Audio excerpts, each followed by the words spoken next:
मन में है कि आपको सिर्फ डॉक्टर ही बनना है, डॉक्टर में सिर्फ एमबीबीएस बात करें तो अब आपको सिलेबस की तरफ नहीं, आपको प्रिसीजन की तरफ 540 प्लस है, मेरे हिसाब से cut off 540 500। Hello friends, after all NEET 2026 is over now and now the question raises कि आपको ड्रॉप लेना चाहिए या नहीं। तो इसको हम अलग अलग सेक्शंस में डिवाइड करते हैं। सबसे पहले जिन्होंने इस साल 12th दिया और उनका स्कोर 350 के आसपास रह गया, इट डजेंट मैटर्स कि आपने कहीं से कोचिंग किया था या नहीं किया था। अगर आपका पहला अटेम्प्ट है तो आप दूसरा अटेम्प्ट जेन्युइनली एक फुल डेडिकेशन के साथ दीजिए, क्योंकि हो सकता है आपके मार्क्स जरूर इंप्रूव होंगे।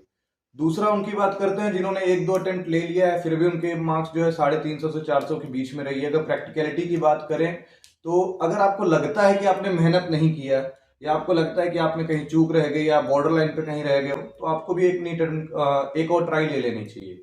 लेकिन बात अगर उनकी करें थर्ड सेक्शन की, जिनको 2 साल हो गए अटेम्प्ट लिए और उनका तब भी अच्छा नहीं हो पा रहा है, वो 350 से 400 के बीच में अटके हुए हैं, NEET is not the end. आप कोई और करियर अपॉर्चुनिटी चुनो, क्या पता उसमें आपके लिए बेटर कहानी लिखी हो।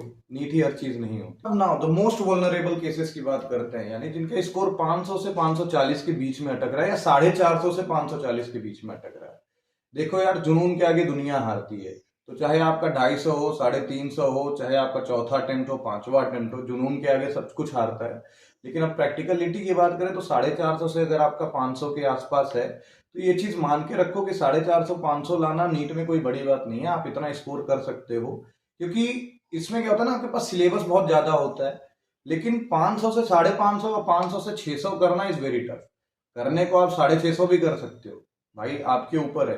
पर ये टफ होता है क्योंकि प्रैक्टिकल चीज बात करें तो अब आपको सिलेबस की तरफ नहीं, अब आपको प्रिसीजन की तरफ भागना होता है।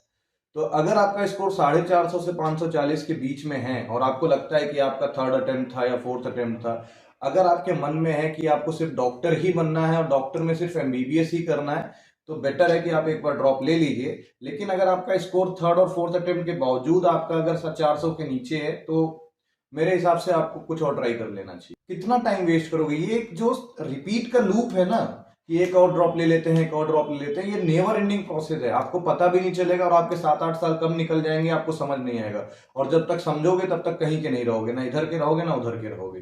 तो एक बेटर टाइम है, अगर आपको लगता है कि आप डॉक्टर सिर्फ फैमिली प्रेशर में बन रहे हो या सोसाइटी के लिए बन रहे हो, तो छोड़ दो यार, अपना कुछ नया ट्राई करो। अब बात करते हैं उनका जिनका स्कोर 540 प्लस है। देखो यार, जिनका स्कोर 540 प्लस है, मेरे हिसाब से कट ऑफ 540 550 के आसपास ही रहेगी।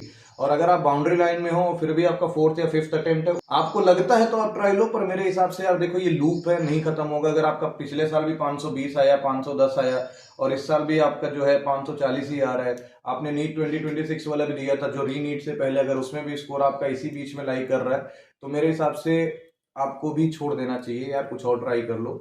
वैसे देखो, जुनून के आगे हर चीज हारता है, मैं ये बार बार कह रहा हूँ, क्योंकि मैं खुद फिजिक्स में 8 और 14 नंबर लाता था। यही नीट 22 में मेरे जो है 43 क्वेश्चन अटेम्प्ट किए, 42 करेक्ट हुआ। मेरे को भी लोगों ने बोला कि छोड़ दो, अंतिम डिसीजन हमेशा आपका रहेगा। और आने वाले काउंसलिंग अपडेट्स वगैरह भी मैं देता रहूंगा, तो स्टे ट्यून्ड।